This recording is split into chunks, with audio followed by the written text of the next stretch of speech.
하나님 말씀은 고린도전서 12장 4절부터 11절까지의 말씀입니다. 고린도전서 12장 4절에서 11절 말씀.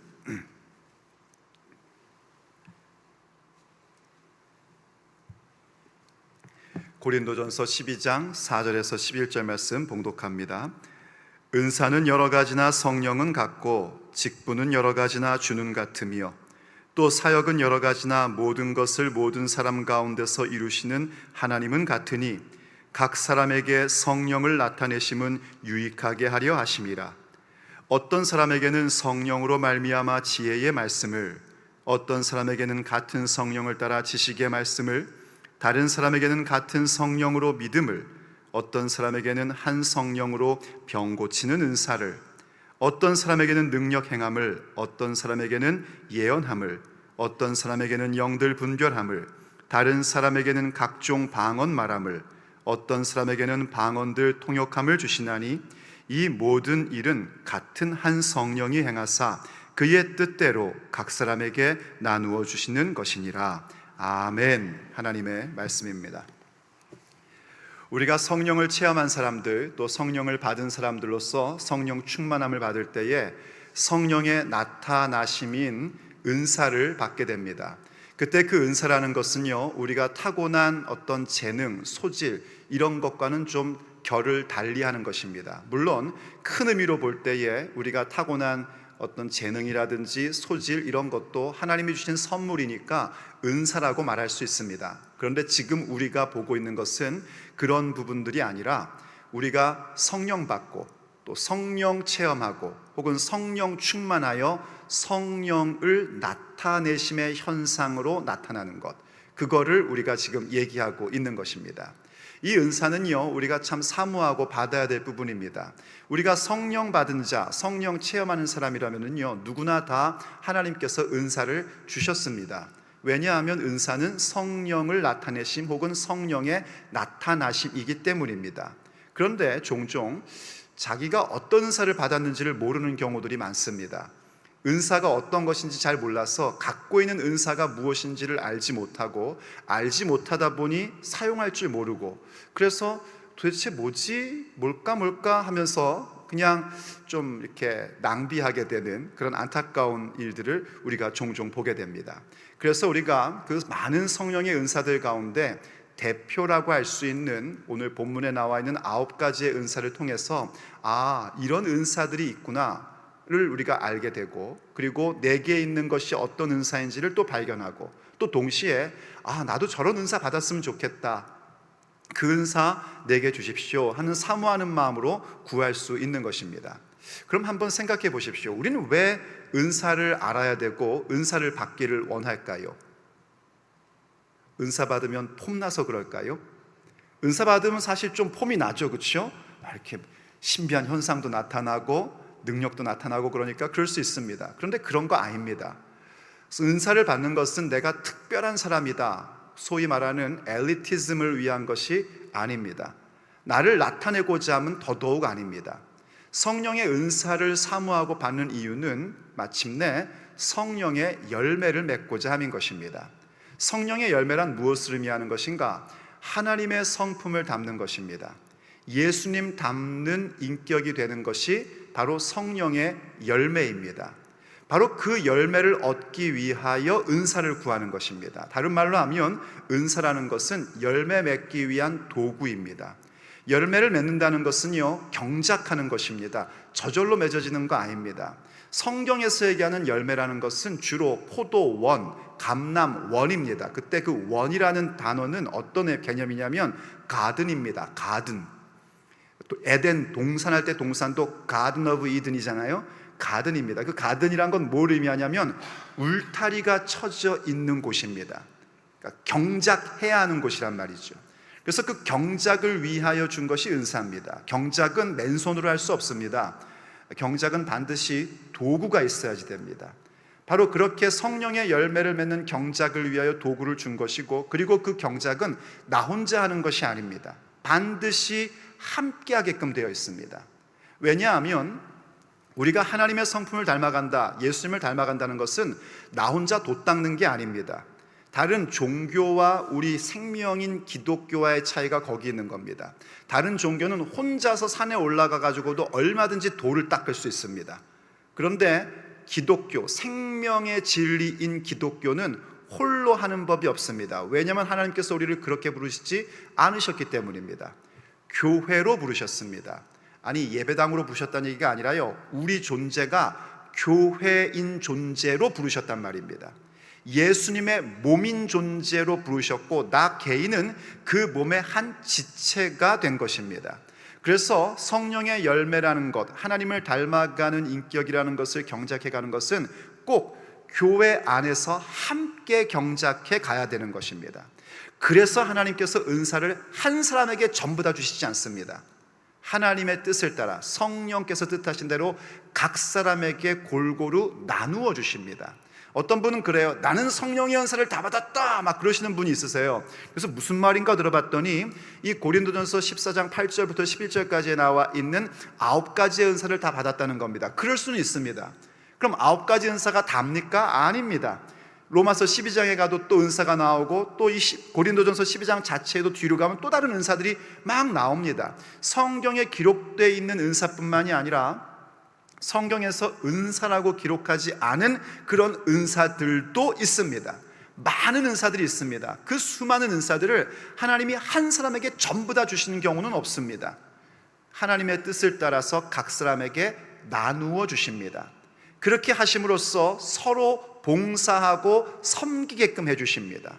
봉사하고 섬기면서 무엇이 개발되는가? 바로 교회의 공동체 성품이 개발되게 되고, 그걸 통하여 예수 그리스도를 닮는 인격을 갖게끔 되는 겁니다. 그래서 결국 은사는 어디로 가게 되는가? 바로 섬김과 봉사를 통하여 교회를 세워가는 데에, 유익하게 하는 데에 은사가 사용되는 것입니다. 그래서 여러분, 우리 교회의 비전인 하나님의 나라와 예수 그리스도의 복음을 성취하기 위해서 우리가 중요하게 여기는 3가지의 목표가 있지 않습니까? 영성과 공동체성과 인격성을 우린 목표로 세워야 된다라고 그렇게 늘 우리가 강조합니다. 그때 이 순서는 매우 중요합니다. 첫 번째, 영성이 이루어져야 됩니다. 그 영성은 하나님과 나의 관계입니다. 내가 예수님을 믿고 하나님과 나 사이의 깊고 친밀한 관계 속에서 내가 개인적으로 성령 받는 자 되어야 됩니다. 그럴 때에 성령의 은사를 가지고 어디로 뛰어드는 것인가? 교회 공동체로 뛰어들어 공동체 성품을 이루어가는 겁니다. 섬김과 봉사로서 그 일들을 이루어가는 거예요. 내게 주신 은사를 가지고 서로 함께 경작해 나가는 겁니다. 그렇게 교회인 우리들을, 나와 너를, 그리고 나와 우리를 세워가는 것, 그걸 이제 한국어 성경 표현으로는 덕을 세운다라고 얘기를 하는 것입니다. 그렇게 함으로써 결국 어디로 가는가? 인격성이라는 걸 개발해가는 겁니다. 하나님의 인격을 담는 자, 그분의 성품을 담는 자로 세워지는 것입니다. 그래서 하나님이 우리에게 은사를 주셨고, 우린 그 은사를 사모해야 됩니다. 사모하고 하나님 앞에 구할 줄 알고, 또 내가 가진 은사가 무엇인지를 알아야 됩니다. 그래서 우리가 그 많은 은사들을 다 다룰 수는 없고, 그 가운데에 지금 고린도전서에 나와 있는 9가지의 은사를 중심으로 해서 이런 은사가 있고, 이 은사가 의미하는 바가 무엇인지를 깨달아 그것을 내가 받았다면 더욱더 개발해야지 되고요, 없다면 또 사모하며 구할 줄도 알아야 됩니다. 자, 여기서 사모하며 구한다는 걸 여러분도 다 잘 이해하시죠? 그런데 은사를 개발해야 된다는 말을 조금 여러분들이 의아하게 들을 수 있습니다. 그런데 그건 반드시 그래야 됩니다. 똑같은 은사를 받아도요, 내가 어떻게 그것을 practice, 어떻게 연습하고 개발했느냐에 따라 맺어지는 열매가 다릅니다. 제가 그 중고등학교 다닐 때, 옛날에는 왜 이렇게 학교 무슨 이렇게 보수공사를 하면 학생들을 자꾸 시키는지, 저도 그런 거에 동원돼서 이렇게 삽질을 했던 적이 있습니다. 근데 그때 제가 이제 평생 처음 삽질을 해본 거였어요. 그러니까 저희 아버지도 별로 그렇게 이런 거 할 줄 모르는 사람이고, 그러다 보니까 아들들은 보통 아버지 보고 자라는데, 저도 그런 걸 해본 적이 없는 거예요. 제가 이렇게 삽질을 하고 있으니까 선생님이 그러더라고요. 너는 삽질도 못하냐? 그러시더니 제가 들고 있던 삽을 딱 뺏어서 삽질을 하시는데 진짜 다르더라고요. 제가 할 때는 깔짝깔짝 했는데 선생님이 하시니까 막 그냥 흙이 막 듬뿍듬뿍 넘어가는 거예요. 분명히 똑같은 삽입니다. 그런데 제가 그 삽으로 움직일 때는 별 이렇게 진전이 없고, 선생님이 하시는데 그냥 폭폭폭 나가더라고요. 바로 그겁니다. 같은 은사를 받아도 내가 그것을 가지고 활용하고 연습하고 또 기도하고 덕구하고 할 때에 정말 놀라운 은혜의 역사가 나타나고 열매로 더욱더 나아가게 되는 것입니다. 그래서 은사를 사모하고 받은 은사는 계속해서 발휘하고 개발하고 연습해야만 됩니다. 그렇게 하면서 우리는 열매를 맺어 가는 것입니다. 그럴 때에 이 고린도전서에 나와 있는 이른바 9가지의 은사는요, 어떤 분이 그렇게 분류를 하더라고요. 내적인 은사와 외적인 은사가 있다, 이렇게 분류를 하는데 그거 참 좋은 분류 방법입니다. 우리의 이해를 돕기 위해서 좋은 분류 방법입니다. 일단 내적인 은사라는 것을 얘기를 하는데요, 그거는 지혜의 말씀과 지식의 말씀 그리고 믿음의 은사라는 이 9가지 가운데 앞에 나오는 상위 3개의 은사입니다. 물론 이렇게 내적인 은사, 이거는 이것만 있는 게 아닙니다. 로마서 12장에 보면은 위로, 구제, 이런 은사들도 내적인 은사에 포함됩니다. 왜 내적인 은사라고 하는가? 받아도 금방 티가 안 나는 겁니다. 갖고 있어도 자꾸 개발해야, 연습해야 저 사람이 그 은사를 갖고 있구나 하고 알 수 있지, 그냥 받은 그 순간 알 수 없는 그런 은사이기에 비가시적 은사라고도 표현을 하고 혹은 내적 은사라고도 표현을 합니다. 그런데 이런 은사는요, 굉장히 아름답고 좋은 것입니다. 눈에 확 띄지 않는다고 해도 이 지혜의 말씀, 지식의 말씀 혹은 믿음, 구제, 위로, 봉사, 이런 은사들은요, 그 은사를 발휘하는 그 자체만으로 굉장히 열매에 가까워집니다. 그래서 여러분들은 이 은사를 사모해야지 됩니다. 지혜의 말씀과 지식의 말씀의 은사, 그걸 우리가 다시 한번 간단히 설명하자면, 지혜의 말씀의 은사라는 것은 성경의 말씀 가운데에 지금 내가 처한 상황에 딱 맞는 말씀을 받는 겁니다. 말하자면 말씀을 적용할 줄 아는 은사입니다.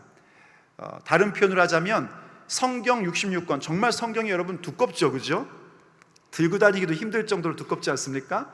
그런데 이 수많은 말씀 속에서 오늘 나의 현재의 상황 가운데에 맞는 감추어진 보화를 캐내어내는 것입니다. 그게 지혜의 말씀의 은사입니다. 그리고 지식의 말씀의 은사라는 것은 무엇이냐면, 이 기록된 말씀, 문자로 기록되어 있기 때문에 이것을 바르게 해석할 줄 알아야 되거든요. 바로 바르게 해석할 줄 아는 은사가 지식의 말씀의 은사입니다. 여러분, 이거는요, 목회자들만 필요한 은사가 아닙니다. 모든 성도들이 다 가져야 할 은사입니다. 이 지혜의 말씀, 지식의 말씀의 은사를 받아야 말씀이 꿀송이처럼 달달하는 게 무슨 의미인지를 알게 됩니다. 이걸 위해서 여러분들은 기본적으로 뭘 하셔야 되냐면 성경을 많이 읽으셔야지 됩니다. 여러분 벌써 몇 월이죠? 8월이죠? 그렇죠? 성경 올해 몇 번 읽으셨어요? 몇 번은요? 목사님 농담도 잘하셔. 1년에 한 번이면 만족인데, 그렇죠? 좋습니다. 1년에 한 번이라도 꼭 통독을 하셔야 됩니다. 그리고 또 하나 여러분들에게 팁을 드리면은요, 우리 교회의 말씀을 이렇게 오셔서 듣는 거 정말 귀한 거죠. 하나님께서 현장에 쏟아부으시는 은혜가 다릅니다. 근데 그 은혜를 받고 여러분들이 다시 한번 그 유튜브를 통해서 또 한번 들어보시기 바랍니다. 그래서 자꾸 이 말씀을 체계화하면서 여러분들 가운데에 쌓아 놓으셔야 됩니다. 그럼 그때에 그것이 하나님께서 그때에 이 말씀의 은사를 탁 주시면은요, 그 쌓아 놓았던 것들이 이렇게 다다다다다닥 잡히게 됩니다. 그러면 그때부터는 여러분들이 감당 못하는 은혜가 넘칩니다. 그래서 이 말씀의 은사를 여러분들이 늘 구하는 자들이 되시고요, 특별히 우리 교회 말씀 사역자들을 위해서도 늘 그걸 기도해 주셔야지 됩니다. 또 믿음의 은사도 내적인 은사입니다. 믿음의 은사를 탁 받았을 때는요, 뭐가 나타나는 현상이 없습니다. 그냥 아무도 모릅니다. 그런데 이 믿음의 은사 역시 굉장히 귀한 은사입니다. 믿음이라는 것은 우리가 처음 예수님 믿을 때도 하나님께서 은혜를 주셔가지고 믿게 되었지만, 지금 우리가 얘기하는 건 그 믿음이 아니라 산을 옮길 만한 믿음, 곧 교회가 어떠한 문제를 탁 만났을 때 다 못한다고 하지만 우리가 이것이 하나님의 비전이고 하나님의 말씀에 맞는다면 우리는 할 수 있다는 그런 확신을 갖게 되는 그런 놀라운 믿음입니다. 말하자면 우리가 받았던 그 말씀의 은사가 내 삶의 실상이 되고 증거가 될 수 있도록 하는 은사가 믿음의 은사입니다. 그러니 이 은사가 얼마나 귀한 것입니까? 얼마나 하나님께서 우리에게 주시고 싶으신 선물일까요? 우리도 왜 어릴 적에 엄마한테 달라고 그러는 게 맨날 뭐였죠? 초콜릿 주세요, 아이스크림 주세요. 그럼 엄마는 어떻게 합니까? 좋은 엄마는 달라는 대로 다 안 줍니다. 적당히 주고 가능한 안 먹이려고 하겠죠, 그죠? 그런데 아이가 갑자기 엄마 나 밥 줘. 그럼 어떻게 됩니까? 어이구 그럼 밥 먹어야지 하고 줍니다. 엄마 나 공부하게 돈 좀, 공부하게 뭐 사주세요. 그러면은 마음껏 사주죠. 바로 그런 것 같습니다. 그런 것과 같습니다. 하나님께서 기뻐하시는 부분이기 때문에 우리에게 꼭 주시고 싶으신 부분이기 때문에 말씀의 은사, 믿음의 은사, 또 우리가 설명도 하지 않았던 어떤 위로, 구제, 어떤 이런 은사들은요, 하나님께 구하면 구할수록 우리에게 지속적으로 부어주시고 또 그것을 받은 사람들은요 계속해서 개발하며 더 구하고 더 구해야지 됩니다. 그럼 더 주시고 더 주십니다. 그럼 처음에는 삽으로 푸던 걸 나중에는 포크레인으로 푸게 됩니다. 무슨 말인지 이해가 되십니까? 그래서 이것을 사모하고 나가시기를 바랍니다. 자, 그런데 은사는 그것으로 멈추지 않습니다. 이른바 외적인 은사가 있습니다. 가시적인 은사입니다. 받는 순간 탁! 은사구나! 하고 드러나는 은사들입니다.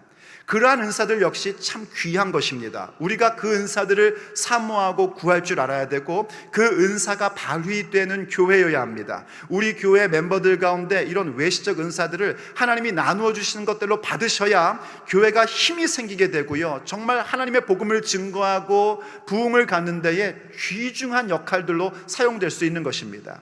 자, 그런데 이 지금부터 보게 되는 외적인 은사는 가시적이고 금방 확 티가 나다 보니까 부작용이 꼭 따릅니다.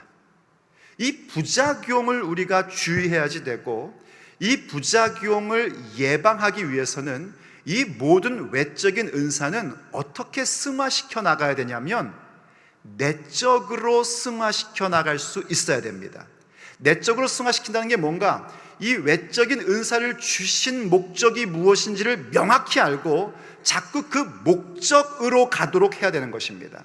그럴 때에 은사 받은 자, 예를 들어 이제 바로 보게 될 병 고치는 은사를 받았다 할 때에 병 고치는 은사를 받은 사람은 병만 고치는 것이 아니라 이 병 고치는 은사가 가야 할 방향인 그 내적 부분으로 성도들을 인도해 갈 줄 알아야 되고, 혹 내가 병 고치는 은사를 받지 못했다, 대부분의 경우는 병 고치는 은사를 받지 못했습니다. 그런 사람일지라도 이 병 고치는 은사의 내적 승화에 대한 부분은 같이 축구하며 구할 줄 알아야 됩니다. 그럴 때에 내가 받지 않은 은사일지라도 우린 전부 다 그 은사가 가리키는 방향을 향하여 나아갈 수 있고 더욱더 성숙한 자리, 곧 열매를 맺는 자리로 갈 수 있는 것입니다. 그럼 과연 외적인 은사는 무엇이며 우리는 그것을 어떻게 내적 승화로 가져갈 수 있을까요? 첫 번째 보는 것은 병 고치는 은사입니다. 성령의 나타나심 가운데에 우리가 정말 사모하는 은사 중에 하나는 뭐냐면 병 고치는 은사죠. 여러분 그냥 대답하지 마시고 속으로 한번 생각해 보세요. 나는 말씀의 은사를 더 사모할까요? 병 고치는 은사를 더 사모할까요? 하나님이 오늘 여기서 내가 너한테 말씀의 은사를 줄까, 병 고치는 은사를 줄까, 이렇게 말씀하신다면 여러분들은 뭘 구하실 것 같습니까? 말씀의 은사를 구하는 게 맞는데 사실 답은, 그렇죠? 답은 그거예요, 여러분. 정답은. 왜냐하면 나중에 보겠지만 우리에게 그러셨거든요. 너희들은 더 좋은 은사들을 사모하라 하고 말씀해 주셨거든요. 이게 말씀의 은사와 믿음의 은사가 더 좋은 은사인 겁니다. 구제하고 위로하고 봉사하는 것이 더 좋은 은사인 겁니다. 그런데 더 좋은 은사를 사모해야 되는데 우린 사실 이 육체의 날들을 살며 아프다는 것이 얼마나 고통스럽다는 걸 알기 때문에 병 고치는 은사를 더 사모합니다. 그런데 하나님께서 정말 성령의 나타나심 가운데 병 고치는 은사를 주십니다. 여러분 춥습니까 혹시? 추워요? 괜찮아요? 네. 병 고치는 은사를 주십니다. 실제로 병이 낫습니다. 이렇게 하나님께서 말씀을 듣는 가운데 병 낫게도 해주시고 또 믿음으로 병 낫게도 해주시고 그렇게 합니다. 그런데 지금 얘기하는 건 그렇게 말씀을 듣다가 병 낫는다든지 어떤 표적으로 병 낫는 차원이 아니라 어떤 한 사람에게 병 고치는 은사를 주셔서 그 사람이 누군가를 위해서 기도하거나 만져줄 때에 병이 낫는 걸 얘기하는 겁니다. 이런 역사는 일어납니다. 그 예를 들어서 설명하자면 수없이 많습니다. 예수님도 병을 고쳐주셨고 선지자들도 병 고치는 일들이 있었습니다. 우린 마땅히 그거를 사모하고 구할 줄 알아야지 됩니다. 우리 교회에서도 병 나은 그런 사건들은 있습니다. 제가 이렇게 가끔씩 저한테 문자를 보내시는 분도 있고 제 손에다가 메모지를 이렇게 쥐어주시는 분도 있으시고 그러셔요. 그런 분들 가운데 제가 이렇게 읽어보면은 목사님 오늘 예배 중에 제가 이러이러한 병이 나았습니다. 이런 분들이 계세요. 제가 광고를 해서 그렇지 그런 분들이 종종 나옵니다. 그게 하나님이 하시는 일입니다. 자, 그런데 이 병 고치는 은사에 따르는 부작용이 있습니다. 그건 뭐냐면 이런 겁니다. 이제 미국에도 그런 곳이 있다고 제가 들었는데 한국에도 그렇고 병 고치는 것만을 주 전문으로 하는 기도원이 있습니다. 거기에 가면 병이 낫는다는 겁니다. 그래서 많은 병자들이 거기에 가서 기도하고 하나님의 은혜를 구합니다. 그거 귀한 겁니다. 참 좋은 거고요. 그리고 정말 거기에 기도원 원장이 되었던 목사가 되었던 혹은 거기에 모이는 어떤 권사님이 되었던 누가 되었던 병 고치는 은사를 가지신 분이 계시다면 그런 역사는 일어납니다. 그런데 여러분 그거 아십니까? 그 모임 가운데 실제로 병이 낫는 사람들을 퍼센티지를 따지면 굉장히 낮은 퍼센티지입니다.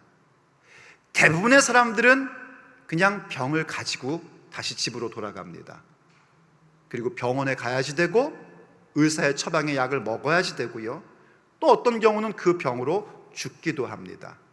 그럴 때에 마치 병 낫는 것이 신앙의 목적이고 병이 나아야만 하나님께 복받은 것인 것처럼 착각하게 된다면 그 사람들은 전부 다 어떻게 되는가? 자신들은 하나님께 사랑받지 못하고 나는 하나님께 버림받았다는 착각 속에서 아파하고 죽어가는 그런 심각한 부작용을 낳게끔 됩니다. 여러분 병 나음 받는 것은 귀한 일입니다. 우린 마땅히 하나님 앞에 내가 어디가 아프면 기도하여 나를 고쳐주십시오라고 기도할 줄 알아야지 됩니다.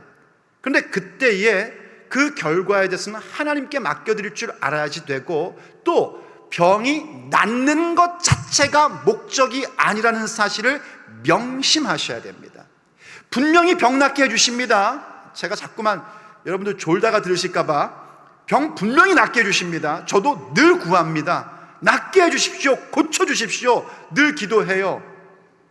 그런데 병이 낫지 않게 하시는 경우도 있단 말입니다. 사도 바울 같은 경우도 계속 육체의 질병을 가지고 사역을 했어야 됐습니다. 또 그런 얘기하면 어떤 분들은 그래요. 병 낫는 거 강조하시는 분도 그렇습니다. 네가 사도 바울이냐? 네가 사도 바울처럼 그렇게 능력이 많냐? 네가 사도 바울처럼 그렇게 하나님께 전적으로 헌신하고 그런 삶을 사냐?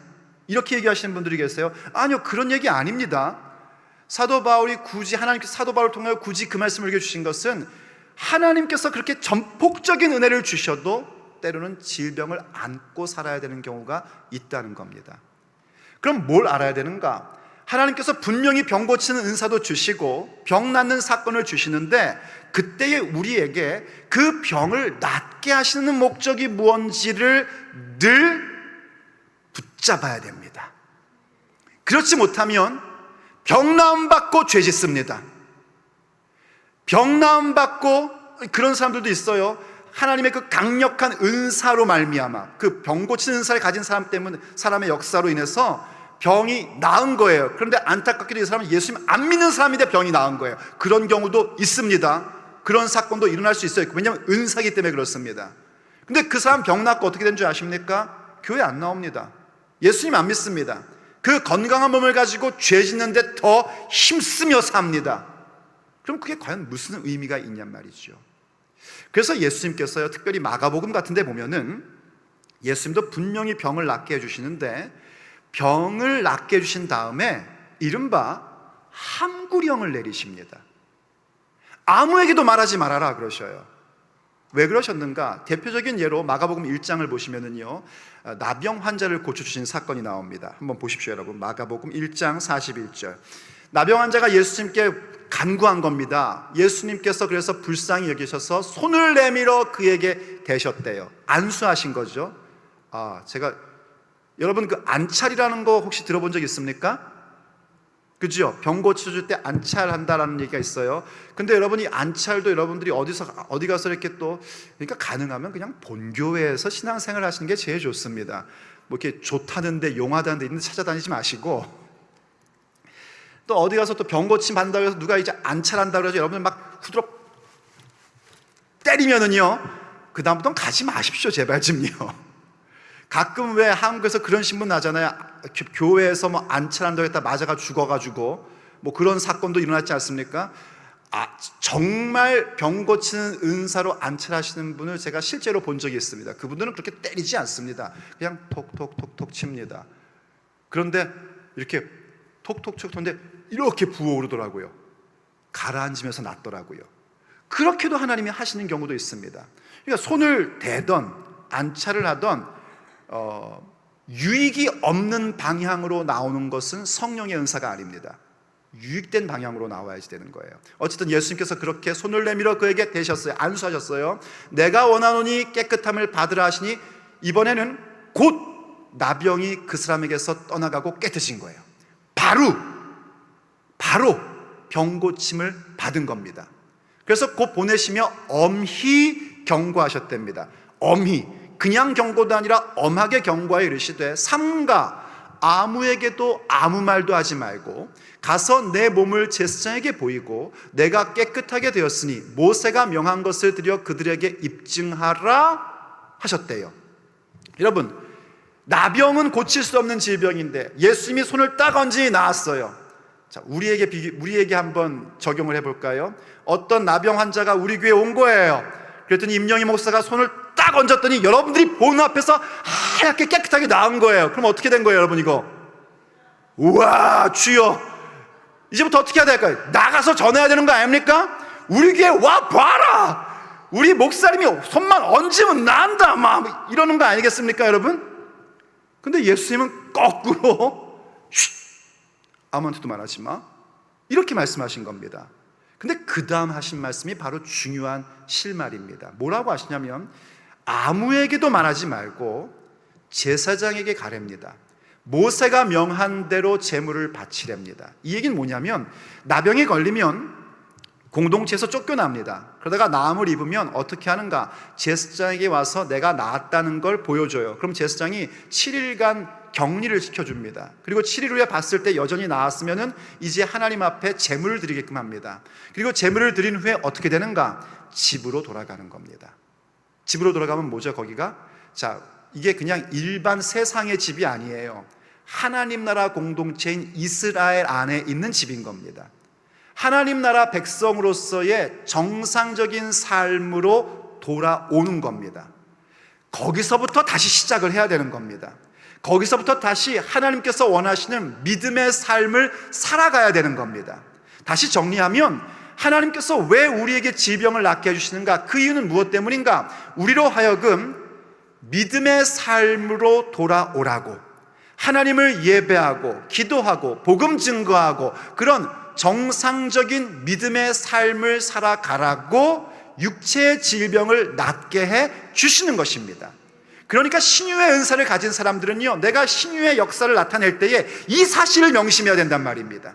지금 이 사람 병 낫는 자체가 중요한 것, 물론 병 낫는 것도 중요한 것인데 그게 목적이 아니라 이 사람이 다시금 하나님 앞에서의 바른 신앙생활을 해 나가는 것이 병 고쳐주시는 목적임을 신유의 은사를 가진 나도 명심해야 되고 그 신유의 은사로 고침받는 대상도 명심해야 하는 것입니다. 그리고 동시에 무엇을 알아야 되는가? 아무리 그렇게 신유의 은사로 말미암아 병남을 입었다 할지라도 우린 전부 다 죽을 수밖에 없는 존재라는 사실을 기억해야 되는 것입니다. 여러분, 예수님께서 병 고쳐준 사람들 어떻게 죽었을까요? 그 사람들 예수님 시대에 예수님이 병 고쳐준 사람 지금도 살아있는 사람 있을까요? 없을까요? 없습니다. 다 돌아가셨습니다. 다. 여러분, 나사로는 어땠을까요? 죽었다가 살아난 나사로인데 어떻게 됐을까요? 죽었습니다. 한 사람도 살아있는 사람 없습니다. 어떻게 죽었을 것 같습니까? 사람이 죽는 방법은 두 가지입니다. 사고나 병들어 죽거나 둘 중에 하나입니다. 병들어 죽는 겁니다. 병듦이라는 것을 가졌을 때 우리가 뭘 봐야 되는가? 우리가 주님 앞에 고쳐주세요 라고도 기도해야 되지만 동시에 알아야 되는 건 뭐냐면 나는 이렇게 한계를 가진 존재라는 사실을 다시 되새겨야 됩니다. 더 나아가 나는 죽을 수밖에 없는 존재이고 나의 본향은 이 땅이 아니라 저 하늘에 있다는 사실을 다시금 기억해야 됩니다. 그걸 기억하면 어느 자리로 가게 될까요? 내 삶의 걸음걸음마다 하나님을 경외하는 자리로 가게 됩니다. 그게 바로 병 고치는 은사가 내적으로 승화되는 순간인 것입니다. 이게 병 고치는 은사입니다. 그래서 성경에 보면 이런 말씀이 있죠. 시편 103편 15절을 보십시오. 인생은 그날이 풀과 같으며 그 영화가 들의 꽃과 같도다. 이걸 알아야 된단 말입니다. 인생은 풀과 같고 영화는 그 풀의 꽃과 같은 것이다. 그것은 바람이 지나가면 없어지나니 그 있던 자리도 다시 알지 못하거니와 여호와의 인자하심은 자기를 경외하는 자에게 영원부터 영원까지 이르며 그의 의는 자손의 자손에게 이르리니 곧 그의 언약을 지키고 그의 법도를 기억하여 행하는 자에게로다 하는 말씀입니다. 이 비슷한 말씀이 이사야 40장에도 있고 베드로전서 1장에도 나오죠. 인생은 풀과 같고 영화는 풀의 꽃과 같도다. 풀은 마르고 꽃은 시들되 여호와의 말씀은 영원하도다. 하나님의 말씀은 영원하고 여호와를 경외하는 자는 영원에서 영원까지 이르게 된다. 이 사실을 기억하게끔 해야 합니다. 그때의 병 고치는 은사는 그저 외적인 은사로 우리의 육체의 질병을 고쳐지는 것으로 끝나는 것이 아니라 도리어 우리의 영혼을 살리는 아주 귀한 은사로 발휘되는 것입니다. 그런 것을 깨닫는 자들에게 주님께서 병 고치는 은사 주실 줄로 믿습니다. 여러분 가운데 그 은사가 있기를 예수님의 이름으로 축복합니다. 그 다음 보는 은사는 뭐냐면요, 능력 행함이라는 은사입니다. 능력 행함이라는 은사 역시 굉장히 복된 은사입니다. 이 능력 행함이란 건 뭐냐면 어떤 문제가 딱 닥쳤는데 문제가 딱 왔는데 아무도 해결을 못 하는데요, 이 능력 행함의 은사 받은 자가 능력이 발휘됨으로 해결이 되는 겁니다. 자, 이 땅에서 현재 나타나는 것들보다 성경에 나와 있는 것들을 소개하자면요, 여호수아가 이제 그 7부족인가요 6부족인가요 그들과 싸우게 되는데 그들이 해가 지는 거예요. 이 사람들 다 진멸해야 되는데 해가 져서 시간이 없는 거예요. 그래서 선포합니다. 해야 머물러라, 달아 머물러라 해서 해와 달이 멈추죠. 이런 게 능력 행함이라는 겁니다. 또 혹은 엘리야가요, 이 시대를 딱 보니까 이거 하나님 앞에 너무 범죄하고 있는 거예요. 그래서 선언해 버립니다. 내 입에 말이 나오기 전에는 비가 내리지 않을 것이다. 그래서 정말 3년 반 동안 비가 안 내립니다. 그리고 하나님께 다시 기도했더니 또 비가 내립니다. 이게 바로 능력 행함이라는 겁니다. 하늘에서 불로 응답이 막 떨어지는 겁니다. 이게 능력 행함이라는 겁니다.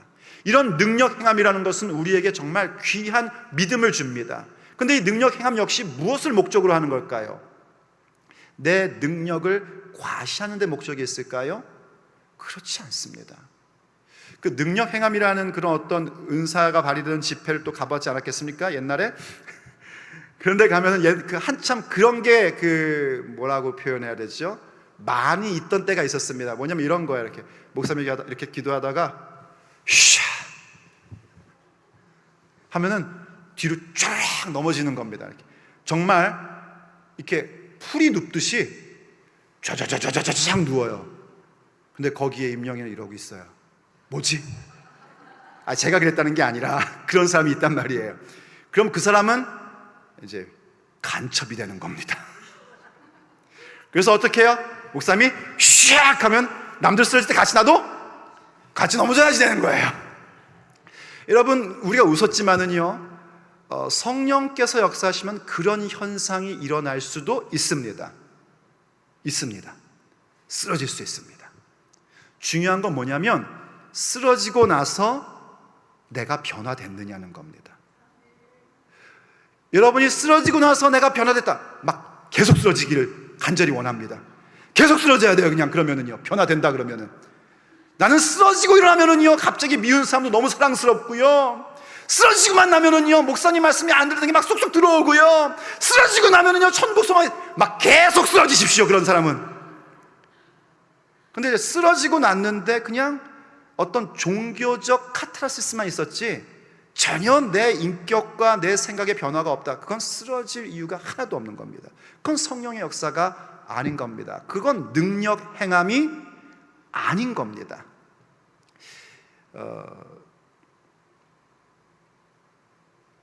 제가 이제 캐나다 처음 왔을 때 제 동기가 캐나다 토론토에 있다고 해서 전화를 했어요. 그랬더니 저하고 친했던 동기를 해가지고 막 지금 이제 한국 가서 목회하고 있는데 얘기를 막 이렇게 하다가 야 영희야 내가 여기 이 교회 부임해가지고 정말 웃긴 일이 있었잖아. 무슨 일인데? 그랬더니 내가 새벽 기도하고 이렇게 성도들에서 안수를 해주는데 쓰러지는 거야. 그래서 나는 깜짝 놀라, 드디어 나에게 하나님이 능력을 주셨나 보다 했잖니? 그런데 알고 봤더니 그게 아니더래요. 그 전임 목사님이 그걸 좋아하시는 분이셨어요.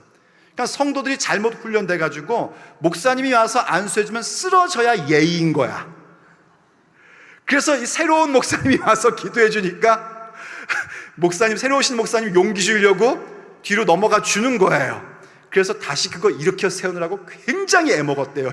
제 동기 목사님, 그거 다시 일으켜 세우는데 진짜 애먹었다 야, 이러면서 이제 저하고 막 웃으면서 얘기했던 기억이 납니다. 능력 행함이라는 것은 쓰러지거나 혹은 비가 멈추거나 또 혹은 불 자체가 내리거나 해와 달이 멈추거나 거기에 목적이 있는 게 아닙니다. 능력이 나타날 때에 하나님께서 원하시는 것이 목적입니다. 해와 달을 멈췄던 이유가 뭡니까? 하나님이 주신 소명을 성취하기 위한 거였습니다. 비가 멈췄던 이유가 뭡니까? 그 비를 주관하시는 분은 하나님이라는 사실을 알려주기 위한 거였습니다. 여러분, 신약시대에도 그런 능력 행함이 나타났었죠. 초대교회가요 굉장히 부흥을 했습니다.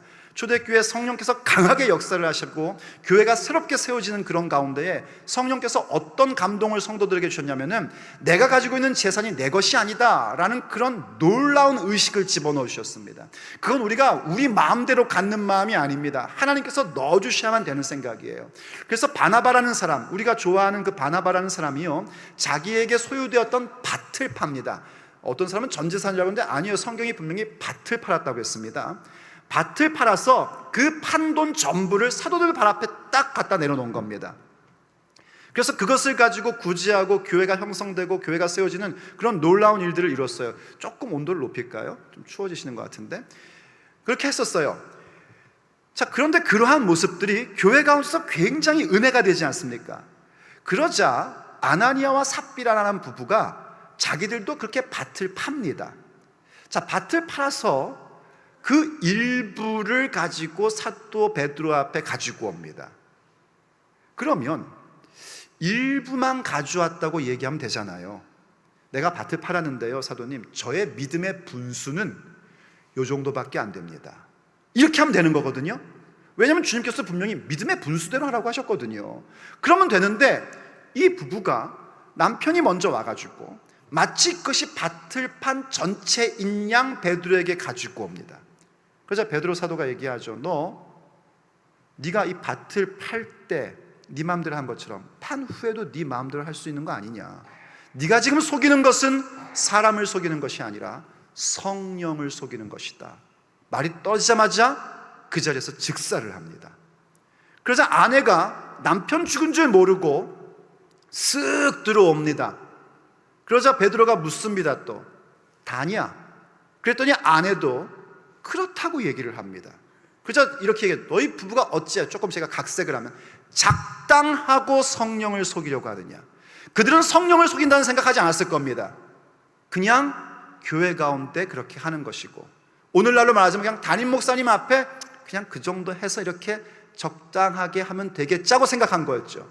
근데 그건 사실 사람을 속인 게 아니라 성령님을 속인 거였단 말입니다. 그래서 삽비라도 그 자리에서 즉사를 합니다. 그때 이렇게 성경이 표현하고 있습니다. 한번 사도행전 5장 10절을 보세요. 곧 그가 베드로의 발 앞에 엎드려져 혼이 떠나는지라 젊은 사람들이 들어와 죽은 것을 보고 메어다가 그의 남편 곁에 장사하니 뭐랍니까? 온 교회와 이 일을 들은 사람들이 다 크게 두려워하니라 한 겁니다. 그러니까 이 아나니와 삽비라의 문제는 뭐였냐면요, 자기가 밭을 판 것을 절반을 가져왔다는 자체가 문제가 아닌 겁니다. 마치 몽땅한 것처럼 해서 교회 가운데에 영향력 있는 사람으로 스스로 쓰려고 했던 겁니다. 이게 이 사람들의 심각한 문제였던 겁니다. 바나바가 그렇게 하나님 앞에 헌신하는 마음으로 가니까는요, 바나바가 교회 가운데 굉장히 선한 영향력을 주는 사람으로 세워지거든요. 여러분, 우리의 영향력이라는 것은요, 내가 영향력 있는 사람이 되어야지 하는 그게 아닙니다. 하나님께서 그렇게 만들어 주시는 겁니다. 나는 그저 하나님을 바라보며 주님의 뜻대로 예수님 닮아가는 모습으로 걸어가는 것뿐인데 그 영향력이 나타나는 것입니다. 다른 말로 하면 보여지는 것이지 보이려 하는 게 아니란 말입니다. 그런데 아나니와 삽비라는 뭐 한 거죠? 보이려 한 것이고 영향력이 나타나는 것이 아니라 영향력을 내려고 했던 겁니다. 그걸 어떻게 해서요? 바로 이 헌금이라는 부분을 통하여 그런 행동을 하려고 했던 겁니다. 그래서 거기에 베드로를 통하여 능력 행함이 나타난 겁니다. 능력이 나타난 거예요. 정말 무섭고 두려운 능력이죠. 근데 그 능력이 나타나자 어떤 현상이 나왔는가? 온 교회와, 이건 믿는 자들을 얘기하는 것이고요, 이 일을 듣는 사람들, 심지어 교회 밖에 있는 사람들도 이 얘기를 듣고 두려워했답니다. 뭘 두려워했을까요? 첫째로는 하나님을 두려워할 줄 알게 되고, 둘째로는 교회가 얼마나 귀한 것인지에 대한, 교회에 대한 경외감을 갖게 된 겁니다. 하나님을 향한 경외감, 그리스도의 몸된 교회를 향한 경외감을 갖게 하고자 하나님께서 그 순간 그 교회의 아직 유치원 시절인 그 교회 가운데에 이런 놀라운 능력 행함의 현상을 보여주신 것입니다. 그러니까 능력 행함은 그런 겁니다. 나를 과시하기 위한 것이 아니고요, 바로 하나님을 바라보게 하고 하나님을 경외하게 하고 하나님의 소명을 이루게 하시고자 능력 행함이라는 은사를 주신 것입니다. 그럴 때 여러분들은 능력 행함을 사모하고 받으셔야 됩니다. 그럼 그 능력 행함은 어디로 내적 성화로 더 나아가게 되는가? 사실은 능력의 가장 중요한 건 뭐냐면 변화입니다. 풀어지지 않았던 문제가 풀어지고, 꼬였던 것이 풀어지고, 막혔던 것이 뚫어지고, 높은 산이 무너지고, 이렇게 변화가 일어나는 것입니다. 어디서 변화가 일어나야 되는가? 일단은 내 자신에게서 변화가 일어나야 됩니다.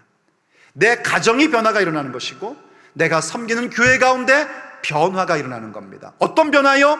하나님을 경외하는 그 자리로의 변화, 하나님이 주신 소명을 이루어가는 그 발걸음으로의 변화를 갖게 하는 것, 그게 능력 행함이라는 것입니다.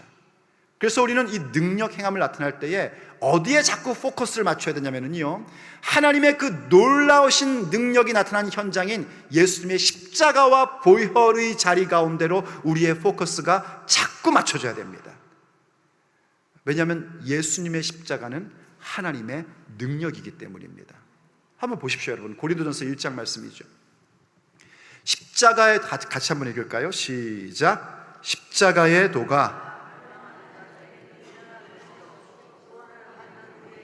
하나님의 능력이라. 아멘.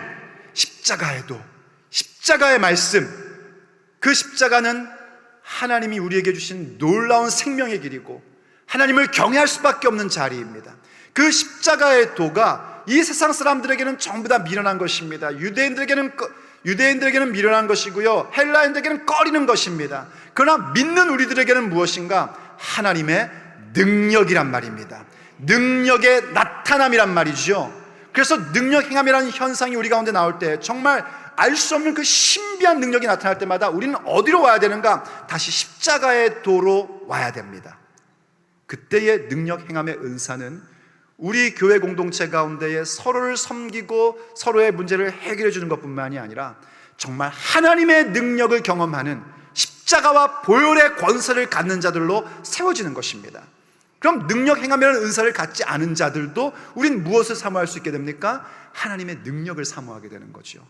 십자가의 도를 사모하게 되고 내게 주신 소명을 이루어가는 것을 사모하게 되고, 그러다 보면은요, 그걸 사모하면은요, 나도 모르는 사이에 하나님의 능력이 내 손을 통하여 나가기 시작을 합니다. 그 은사를 사모하셔야 됩니다. 간단히 예언의 은사만 하나 더 볼게요. 예언의 은사라는 것도 너무나 귀한 은사입니다. 일단 예언의 은사는요, 기본적으로 앞일을 맞추는 겁니다. 앞에 일어날 일들을 탁탁탁 무슨 일이 일어날 거다 하고 이야기하는 것입니다. 예를 들면은요, 사무엘상 10장에 보면은 사무엘이 사울을 처음 만나는 그런 장면이 나옵니다. 바로 이 사람이 하나님께서 택하신 기름 부음 받을 자다라는 걸 알고요, 이제 사울에게 여러 가지 얘기를 한 다음에 이런 예언을 해주죠. 네가 이제 기름 부음 받고 이 나라의 왕이 될 거라는 증거로 내가 몇 가지 얘기해 줄게. 네가 가다가 라헬의 묘지를 지나게 될 때 두 사람을 만나게 될 거야. 그리고 또 가다가 베델로 가는 세 사람을 만나게 될 거야. 그 세 사람을 만나게 되면 두 사람을 만날 때에는 너한테 그런 얘기를 해줄 거야. 너희 아버지가 이제 당나귀 걱정을 하는 게 아니라, 왜냐하면 당나귀 찾다가 그 아버지가 암당나귀를 잃어버려가지고 이 사울에게 당나귀를 찾아오라고 보냈거든요. 찾아도 못 찾은 거예요. 못 찾다가 그냥 돌아가자 하다가 종이 그럴 게 아니라 우리 사무엘 선지자한테 가서 좀 물어봅시다 해서 그 얘기 듣고 사무엘을 만난 거였거든요. 그래서 당나귀를 걱정하는 게 아니라 이제 너 걱정한다는 얘기를 들을 거야. 그리고 그 세 사람을 만날 때는 그 사람 가운데 한 사람이 너에게 떡 2덩이를 줄 거야. 그럼 넌 그걸 받아라. 그리고 또 쭉 가다 보면 블레셋 경제 가까이 가다 보면은 하나님의 산 근처에서 하나님 앞에 예언하는 선자들을 만날 거야. 그때 하나님의 영이 너에게 임해서 너는 새 사람이 될 거야. 이렇게 아주 쪽집게처럼 예언을 딱딱딱 해줍니다. 그랬더니 정말 그대로 모든 일들이 사울에게 일어난 겁니다. 이게 바로 예언이라는 은사예요. 이런 은사가 교회 가운데에서도 하나님이 어떠한 사람에게 주실 때가 있습니다. 이런 가운데도 그런 예언 은사 있는 분이 있기를 간절히 원합니다. 그래서 그 은사를 받으면 참 귀하고, 그 은사가 받을 때 좋은 건 뭐냐면요, 여러분 신앙생활 하다 보면 정말 마음 답답할 때가 있잖아요. 도대체 어떻게 될까? 어떻게 되는 것일까? 이런 궁금함이 막 생기고, 기도해도 잘 모르겠고, 성경 봐도 잘 모르겠고, 목사 설교 들어도 모르겠고, 그럴 때 있지 않습니까? 그럴 때에 이 예언의 은사 받은 자가 함께 기도해 주면서, 집사님 걱정하지 마십시오, 하나님께서 이렇게 인도해 주실 것입니다 라고 이야기를 해줄 때 우린 참 위로를 받게 되고, 그렇군요, 이제 걱정할 게 아니라 더욱더 열심히 교회 섬기고 신앙생활 잘해야겠네요, 이렇게 가는 것은 참 아름다운 교회가 세워지는 예언의 은사입니다. 그런데 여기에도 또 부작용이 있지 않겠습니까? 우리는 참 연약한 인간인지라 그런 예언의 은사를 받은 권사님이 한 분 계시다 그러면 그분을 먼 일만 나면 찾아가는 겁니다. 이번에 우리 애가 어느 대학을 넣어야지 될까요? 이번에 어떤 직장에 원서를 내야 우리 애가 합격을 할까요? 이걸 이제 매사에 묻는 거죠. 어서 많이 보던 모습 아닙니까? 예, 그거요. 그거와 다를 게 없어지는 겁니다. 그래서 어떻게 타락을 하게 되냐면, 하나님을 신뢰하고 예수님을 바라봐야 되는데 그 사람을 의지하기 시작하는 겁니다. 이건 심각한 부작용입니다. 여기서 벗어나셔야 됩니다. 여기서 벗어나려면 무엇을 알아야 되는가? 성경이 얘기하는 예언이라는 것이 좀 전에 말씀드렸던 사무엘상 10장에 나오는 그런 쪽집게식 예언이 전부가 아니라는 걸 아셔야 됩니다. 사실 그거는 성경에 말하는 예언 가운데에는 아주 작은 일부입니다. 명심하십시오. 앞에 무슨 일이 일어날지에 대한 그 쪽집게식 예언은 성경에서 이야기하는 예언 가운데 아주 극히 작은 일부분입니다. 오히려 성경은 그렇게 쪽집게식 하는 자들을 뭐라고 얘기하는가? 점쟁이라고 얘기하고, 그 점쟁이들은 죽여버리라고 합니다. 그게 성경이 우리에게 명령하는 바입니다. 그럼 성경이 얘기하는 예언은 뭘 말하는 것인가? 예언이라는 성경 단어를 파고들면 이해가 됩니다. 예언이라는 단어는 원래 히브리어의 나비라는 단어에서 발휘됐습니다. 나비하고 발음은 똑같지만 그건 아닙니다. 이 나비라는 말은 무슨 얘기냐면 맞다라는 얘기예요. 맡기다, 예탁하다, 이런 의미입니다. 그래서 예언할 때에 그걸 번역할 때에 미리 옛자의 말씀 언자로 번역을 했는데, 원래 정말 한자식으로 더 정확하게 번역을 하려면 그 옛자를 미리 옛자가 아니라 예금할 옛자로 번역을 해야 되는 겁니다. 그러니까 예언이란 무엇인가?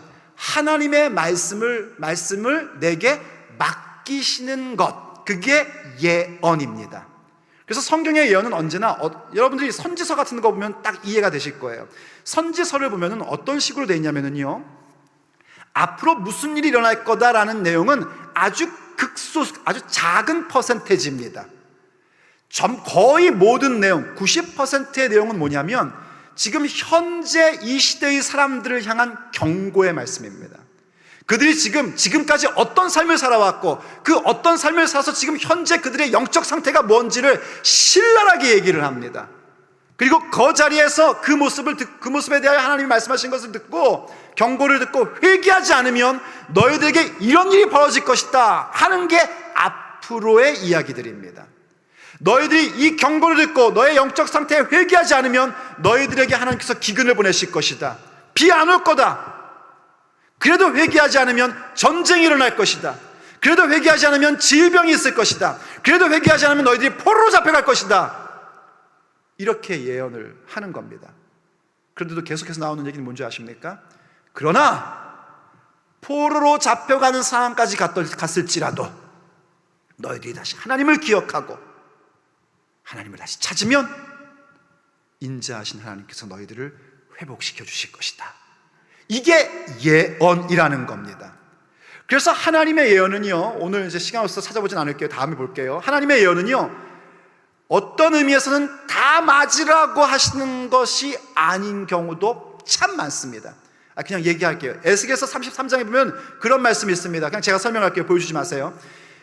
내가 가령 의인에게 너는 참 의로우니 죽지 않고 살겠다라고 했다고 하자. 그런데 그가 그 말씀을 듣고 나는 사는구나 하여 그 의를 돌이켜 죄를 범한다면 그가 살겠느냐? 이러고 물으십니다. 가령 죄인에게 너는 죄를 지었으니 하나님이 말씀하시는 거예요. 내가 너는 정령 죽으리라 했다 하자. 그런데 그가 그 얘기를 듣고 내가 어떻게 하면 좋나 하고 회개했다면 그가 과연 죽겠느냐? 하나님께서 그렇게 물으십니다. 그 얘기는 무슨 말입니까? 하나님이 예언하시는 그 말씀의 핵심은 뭐냐면 회개하여 하나님께 돌아오라. 이것이 하나님의 예언의 핵심이란 말입니다. 그런 의미의 모든 예언들은 정말 귀한 것이고, 하나님이 교회 공동체 가운데 예언의 은사를 주셔서 지금 믿음이 흔들리고 어찌할 바를 모르는 자에게 앞으로 하나님이 어떤 길을 인도하실 것이라고 얘기해 주는 것은 너무나 귀한 은사인 겁니다. 근데 그때에 예언을 해주는 자도 예언을 받는 자도 무엇을 알아야 되는가? 이 예언을 통하여 내가 돌아가야 될 자리는 하나님, 예수 그리스도, 그분뿐이다. 그 길로 돌아와야 합니다. 그럴 때 그 예언의 은사는 놀라운 내적인 승화를 갖게 되고 하나님이 기뻐하시는 열매로 나아가게 되는 겁니다. 여러분, 지금 말씀을 쭉 듣다 보니까 어떻습니까? 병 고치는 은사 사모해야겠습니까? 말아야겠습니까? 갑자기 자신들이 없어지셨네요. 사모하셔야 됩니다. 여러분, 병 고치는 은사라고 해서요, 약 먹는 거 끊고 그럴 필요, 하나님이 말씀하시면 끊으십시오. 그런데 그런 게 아니라면 약 드시면 됩니다. 왜냐하면 그것도 하나님이 주신 귀한 은사 중에 하나이기 때문입니다. 병원 치료 받으셔도 됩니다. 그게 믿음 없는 행위 아닙니다. 믿음을 가지고 기도하며 받으셔야 됩니다. 그러면서 계속해서 하나님 앞에 기도하셔야 됩니다. 고쳐주십시오. 하나님이 원하시면 깨끗게 하실 수 있습니다. 하나님께서 원하시면 오늘도 깨끗게 하실 수 있고 오늘도 낫게 하실 수 있습니다. 그리고 그것을 항상 내적 승화로 가셔야 됩니다. 능력 행함 있어야겠습니까? 없어야겠습니까? 아직 조금 자신이 붙으셨네요. 능력 행함도 가지셔야지 됩니다. 그리고 그것을 내적으로 승화시켜야 되고요. 예언 은사 받아야겠습니까? 받지 말아야겠습니까? 받으십시오. 주시면 아멘하고 받으셔야 됩니다. 그리고 그것을 가지고 하나님께로 돌아오자고 말씀하는 자들이 되십시오. 그럴 때 하나님께서 우리에게 베푸시는 구원과 능력을 우리는 함께 체험하게 될 것입니다.